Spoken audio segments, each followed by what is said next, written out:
I get it. I'm neither fat nor an electrician, but I'm still going to try to bring that level of energy.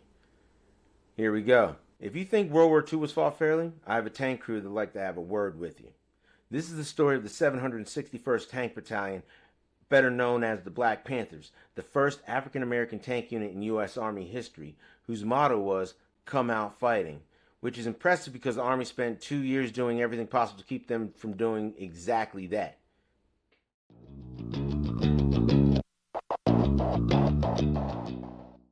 If this is your first time hearing about them, not cooks, not drivers, tankers. Not support, not logistics, tanks. Men whose job was to drive big metal boxes towards Nazis, argue with physics, and solve problems with big explosions. Their name, the Black Panthers, came from their insignia.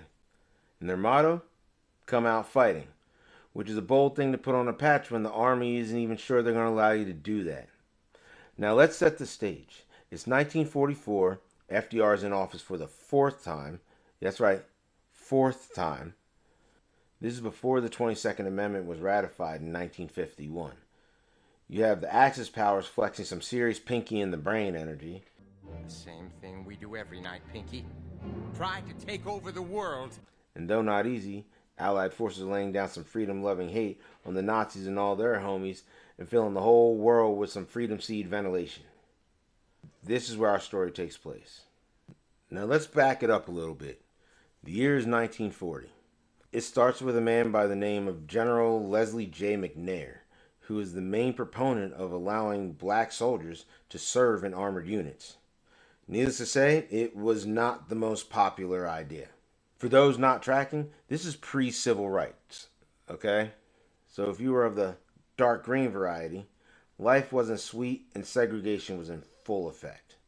However, in the summer of 1940, Congress passed the Selective Training and Service Act, aka the Burke-Wadsworth Act.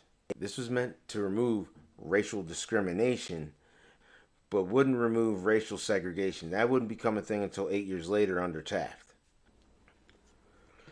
Fast forward to 1942, 2 years later, because clearly hurry up and wait was also in full effect back then. They were finally constituted. April of that year, they were activated at Camp Claiborne, Louisiana, under the command of Lieutenant Colonel Paul Bates. This unit at the time consisted of 30 black officers, 6 white officers, and 676 enlisted personnel. And if you were guessing, because any sane person would, yes, Jackie Robinson was there. Yes, the Jackie Robinson, as a lieutenant. And no, this is not about baseball, but we'll get back to that. First, the training. Here's some details, alright, to kind of put things in perspective. First, they started training on the M5 Stewart. Little tank, 37mm gun, and armor thinner than most military paperwork. And then they graduated up to Fort Hood, where they began to train on the M4 Sherman, the most American tank ever built. Extremely reliable, and everywhere, with roughly 49,000 being produced, and absolutely not designed to fist fight a Tiger II. Just to give you an idea, this is an M5 Stewart. The one on the right is the Sherman. Weighing in at roughly 42 tons, with armor that was roughly 3 inches thick, this thing was no joke. Meanwhile, the Nazis are rolling out mammoths like Panzer IVs and Tiger IIs, which are basically 75 tons of "we hate you personally." If you're not tracking, they had armor 7 inches thick and looked like they were designed by someone who personally had a vendetta with someone in the Allied forces. Like, he was mad that some American dude banged his, German girlfriend. And unfortunately, the 761st had no true idea of what they were up against for 2 years. Yeah, you heard right. 2 years. The 761st were stuck in the training cycle for 2 years. Now, this may not seem like much today because there's plenty of MOSs in multiple branches that have year-long training cycles. But back then, light green units, 2 to 3 months. So imagine having to go through training 12 times more than everyone else. It has its ups and downs. Now the downside, you're sidelined while the war is happening, and if you're young, eager to get out there and start punching holes in some Stahlhelms, I'm not sure if I'm pronouncing it right, but I don't care. This is basically a tease. Upside, you accidentally become one of literally the best trained units in the entire U.S. Army, which is great if you eventually get to fight. Just because I know some of y'all really want to know, and I know you probably thought I forgot about it, yes, Jackie Robinson was there as one of the first black lieutenants of the 761st Tank Battalion. However, in July of 1944, he was told to move to the back of the bus. This is 11 years prior to Rosa Parks, mind you. And the Army tried to court-martial him for it. However, Lieutenant Colonel Bates said no. And ultimately, Robinson was acquitted. Because sometimes the most dangerous thing in the room is a commander with a spine. Later, he was transferred to the 758th, where reportedly that commander actually signed off on his court-martial papers. On November 7th, 1944, the 761st finally get to deploy under General George S. Patton. And during that time, Patton rotated his white units out once every 2 to 3 weeks. 761st, not so much. 183 days. Straight.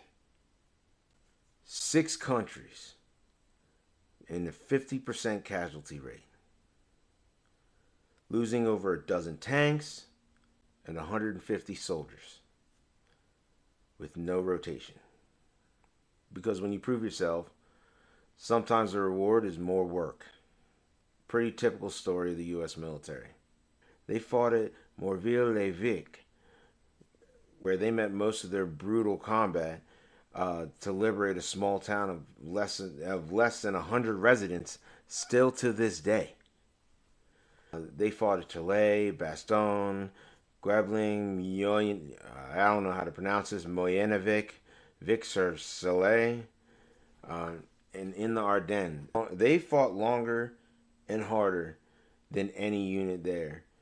And those 2 years of training paid off because they pushed through like complete monsters. Just to give you an idea, if you've ever been cold, multiply that by misery. And that's basically what it was like out there for those gentlemen. And in March of 1945, along with other black units like the 614th Tank Destroyer Battalion, they were attached to the 103rd Infantry and tasked with breaking the Siegfried Line, which they did. And when they did, Germany started running out of options.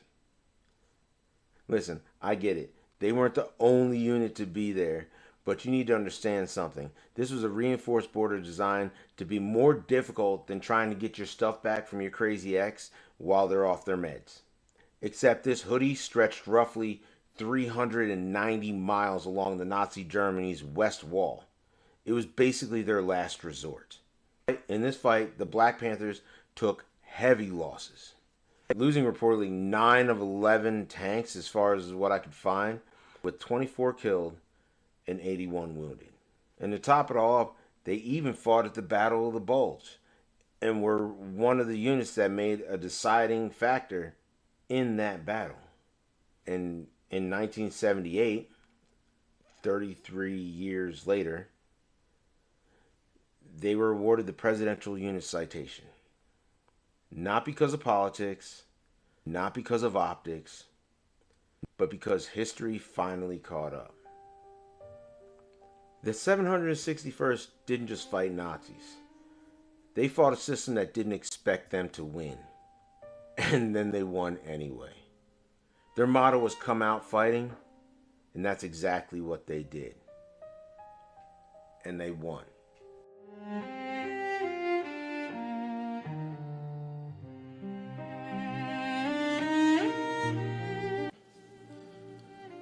Now, all references used in the making of this video can be found in the description below. And to the men of the 761st, as well as the many, many, many other individuals that fought in that pivotal war, We salute you.